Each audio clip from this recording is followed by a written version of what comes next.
Welcome back to my YouTube channel.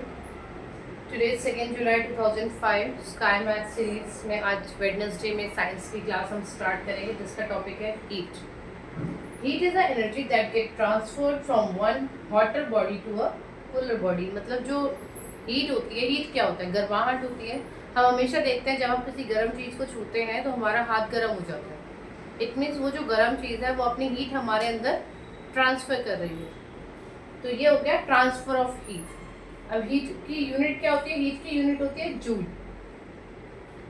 Direction of transfer मतलब वो कहाँ से कहाँ जाएगा, कि किस डायरेक्शन में हीट फ्लो करती है, ये हम बताएंगे. डायरेक्शन ऑफ ट्रांसफर से higher temperature body to lower temperature body. मतलब वो बॉडी जिसका टेम्परेचर हाई है वो हमेशा हीट देगा और जिसका टेम्परेचर लो है वो बॉडी हमेशा हीट लेगा.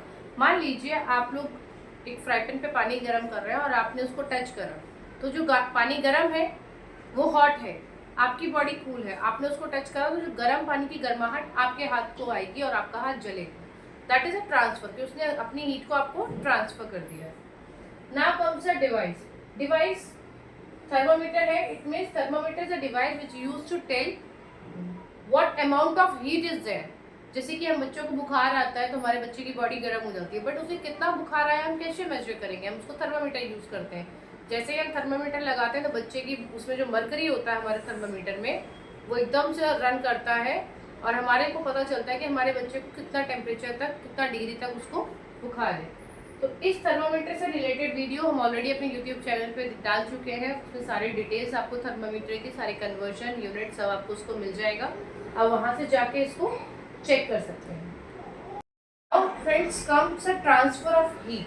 अभी जैसे हमने आपको बताया कि वो हमेशा वाटर बॉडी से कूलर बॉडी की तरफ ट्रांसफर करती है. क्या है? Transfer of heat take place. Transfer of heat, चलिए ठीक है, हमने मान लिया हीट ट्रांसफर हो रही है water body to cooler body, but कब तक ट्रांसफर होगी? वो कंडीशन है till the temperature of both the object becomes the same. मतलब जब तक हीट ट्रांसफर होती है जब तक दोनों बॉडी का टेम्परेचर सेम नहीं हो जाता. Both the object temperature difference equals to 0. मान लीजिए एक बॉडी 5 डिग्री सेल्सियस पे और दूसरी 50 डिग्री सेल्सियस पे है, दोनों कांटेक्ट में आएंगी तो कब तक हीट ट्रांसफर होगी? जब तक दोनों का temperature 25 degree Celsius 25 degree Celsius नहीं हो जाता है. At this stage the objects are said to be in thermal equilibrium. Thermal means heat. Thermal equilibrium में माना जाता है उन ऑब्जेक्ट्स को जिनके बीच का डिफरेंस, टेम्परेचर डिफरेंस 0 होता है. अब आता है कि भाई हीट ट्रांसफर हो रही है, बट किस तरह से होती है? That is called the mode of transmission. Mode of heat transfer, कि भाई हीट ट्रांसफर हो रही है हम समझ गए, बट किस तरह से हो रही है? First is the conduction. Conduction जो हीट ट्रांसफर प्रोसेस है वो है सॉलिड का. किसके अंदर होता है? ये सॉलिड्स के अंदर होता है. सॉलिड के जो मॉलिक्यूल्स होते हैं बहुत टाइटली पैक्ड होते हैं, हार्ड होता है वो, उसके मॉलिक्यूल्स सारे टाइटली पैक होते हैं. तो हीट ट्रांसफर कैसे होगी? Molecules vibrate and transfer heat from one end to another.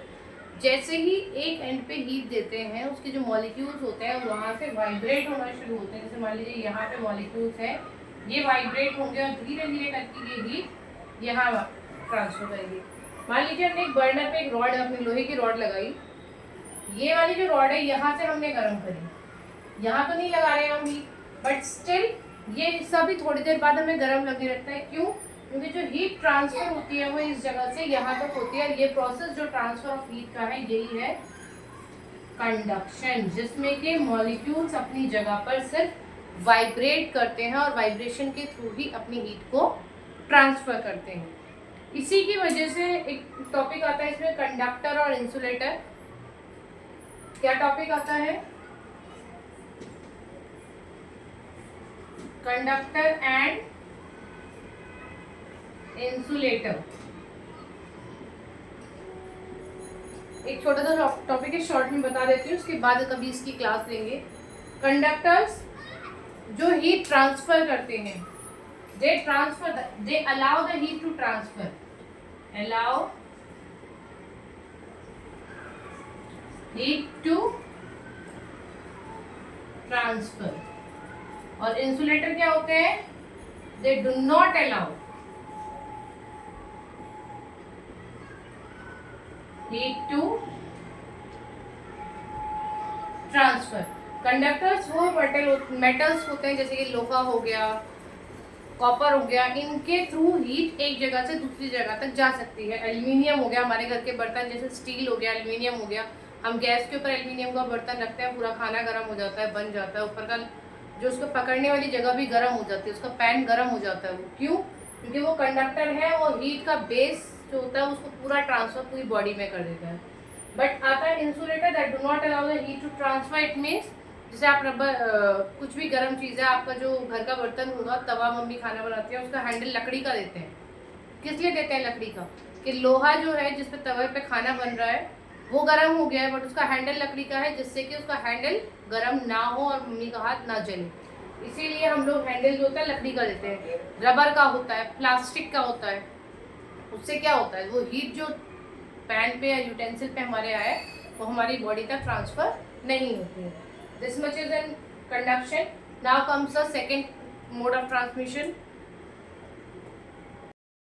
Second mode of transmission, convection. Liquid और गैस में कन्वेक्शन प्रोसेस से होता है, इसमें कंडक्शन अलाउड नहीं होता है, इनमें सिर्फ कन्वेक्शन के थ्रू हो सकता है। कन्वेक्शन में क्या होता है, आप देख सकते हैं मैंने यहाँ पे एक बर्नर बनाया, उसके ऊपर एक बीकर रखा है जिसमें कि पानी भरा हुआ है।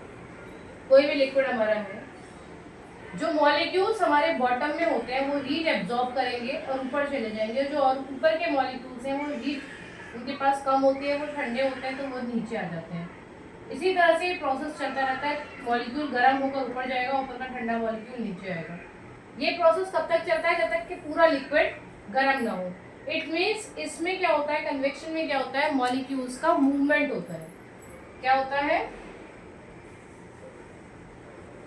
Molecules movement. और कन्वेक्शन में हमने देखा था उसमें क्या होता है, मॉलिक्यूल्स का वाइब्रेशन हो रहा था, उसमें मूवमेंट नहीं होता था। तो कन्वेक्शन में हमारा लिक्विड और गैस में होता है, मॉलिक्यूल्स वाटर एरिया से कूलर एरिया में चले जाते हैं और कूलर एरिया के मॉलिक्यूल्स नीचे आ जाते हैं। ये मॉलिक्यूल्स का मूवमेंट हो गया। ये कंटिन्यूएशन प्रोसेस है जब तक कि पूरा मॉलिक्यूल गर्म ना हो जाए, सारे मॉलिक्यूल्स, पूरा पानी है हमारा, पूरा लिक्विड है, गर्म ना हो जाए, जब तक ये प्रोसेस चलता रहता है। इस प्रोसेस के बेसिस पे लैंड ब्रीज और सी ब्रीज होती है। लैंड ब्रीज और सी ब्रीज हमारा कोस्टल एरिया में होता है। होता क्या है, दिन के समय सी ब्रीज होता है और रात के समय लैंड ब्रीज होता है। सी ब्रीज में क्या होता है, जो समुद्र के ऊपर की हवा होती है वो ठंडी होती है और गर्म हवा कहाँ होती है, जमीन के ऊपर होती है। जैसे ही जमीन के ऊपर की गर्म हवा ऊपर जाएगी, समुद्र के ऊपर की ठंडी हवा जमीन पर आ जाती है। इट मीन्स ये प्रोसेस चलता है। सी ब्रीज का जो प्रोसेस होता है वो लैंड के ऊपर हॉट एयर होती है और सी के ऊपर कोल्ड एयर होती है। तो ये प्रोसेस चलता है, हॉट एयर ऊपर जाएगी और सी से कोल्ड एयर लैंड की तरफ आ जाती है। ये प्रोसेस इस तरह से चलता है। ये हमारा कब होता है, डे टाइम में होता है। कब होता है ये सी ब्रीज हमारा, डे टाइम में होता है। लैंड के ऊपर हॉट एयर होती है, सी के ऊपर कोल्ड एयर होती है। हॉट एयर ऊपर जाएगी, सी की कोल्ड एयर लैंड पर आ जाएगी और ये प्रोसेस कंटिन्यू पूरे दिन चलता है। पर लैंड ब्रीज जो होता है, जो कि नाइट टाइम में होता है, इसमें प्रोसेस उल्टा हो जाता है। इसमें लैंड के ऊपर जो होती है वो हवा ठंडी होती है और सी के ऊपर जो हवा होती है वो गर्म होती है। तो क्या होगा, सी के ऊपर की हवा जो कि हॉट है वो ऊपर जाएगी और लैंड की कोल्ड एयर सी के तरफ जाएगी। ठीक है, लैंड की कूल एयर सी की तरफ जाएगी और ये प्रोसेस यहां से शुरू होता है, सी से शुरू होगा, ऐसे जाएगा। सी की हॉट एयर ऊपर चली गई, प्रोसेस शुरू हो गया और कोल्ड एयर सी के पास आ गई। गर्म हवा जो होती है वो ऊपर चली जाती है और ठंडी हवा गर्म हवा की जगह ले लेती है। जैसे कि सी के ऊपर की हॉट एयर ऊपर चली गई, लैंड की कोल्ड एयर यहाँ आ गई, फिर से ये हवा गर्म हो जाएगी, फिर ऊपर चली जाएगी। ये प्रोसेस कंटिन्यू हमारा चलता रहता है। ये हो गया लैंड ब्रीज और सी ब्रीज। आई होप अच्छे से आपको समझ में आया हो कि क्या होता है। सी ब्रीज में हॉट एयर ऊपर और सी की कोल्ड एयर लैंड पे आ जाएगी। लैंड ब्रीज में सी के ऊपर जो हॉट एयर है वो ऊपर चली जाएगी और लैंड की कोल्ड एयर सी के पास चली जाएगी। ये प्रोसेस हमारा डे में होता है और ये प्रोसेस हमारा नाइट में होता है। ये प्रोसेस हो गया कन्वेक्शन का बहुत अच्छा और इम्पॉर्टेंट एग्जाम्पल, तो इसको आप ध्यान से समझेंगे और करेंगे। Last mode of transfer, radiation. ये एक ऐसा प्रोसेस है जिसमें कोई भी कांटेक्ट रिक्वायर्ड नहीं होता है। मान लीजिए आप बोन फायर के सामने बैठे हैं, बहुत दूर उससे बैठे हैं, बट स्टिल आप उसकी गर्मी महसूस कर सकते हैं। क्यों?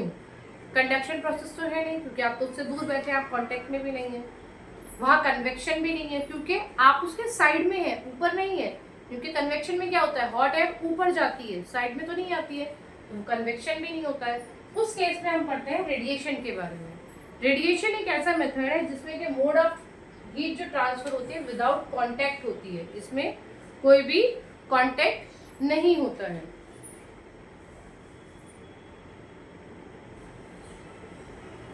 तो हम कह सकते हैं radiation is a method in which a heat is transferred from one part to another, one area to another without any medium, without any medium. इसमें कोई भी मीडियम की रिक्वायरमेंट नहीं है। No medium is required, no medium is required to transfer heat.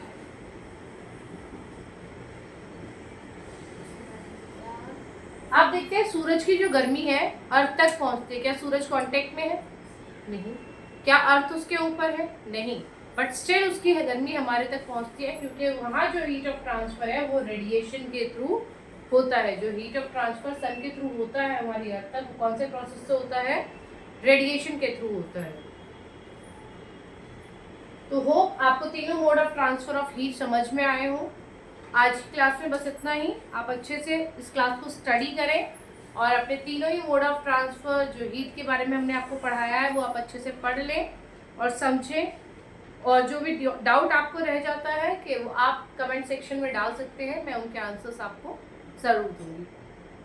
आज की maths की class आपको कैसी लगी आप प्लीज़ कमेंट सेक्शन में ज़रूर बताएं। और इसी तरह से हमारी वीडियोस को देखने के लिए please like, share and subscribe my channel @Priyanka Tyagi 6046। Stay healthy and have fun.